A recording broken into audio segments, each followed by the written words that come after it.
చాలా మంది పేషెంట్స్, ఇంట్లో వాళ్ళు, తెలిసిన వాళ్ళు, ఫ్రెండ్స్ అందరూ అడుగుతున్న కామన్ క్వశ్చన్, వజైనల్ డిశ్చార్జ్ అవుతుంది, ఏం చేయాలి? సో ఇవాళ దీని గురించి తెలుసుకుందాం. I'm doctor Himabindu మాసన, new life hospital Vijayawada.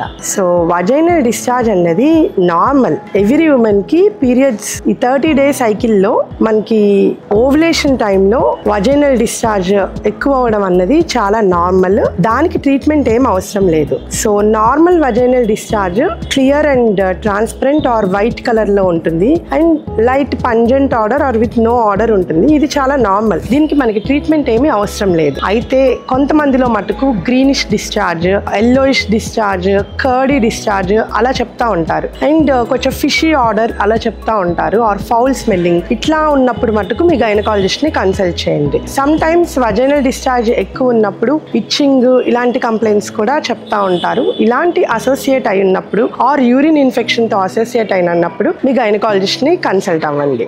మీరు మీ గైనకాలజిస్ట్ ని కన్సల్ట్ అయితే సో ఫస్ట్ వజైనల్ ఎగ్జామినేషన్ చేస్తారు, దెన్ దానికి తగ్గ మెడికేషన్ ప్రిస్క్రైబ్ చేస్తారు. Don't feel shy to share it with your gynaecologist. Get proper treatment. Thank you.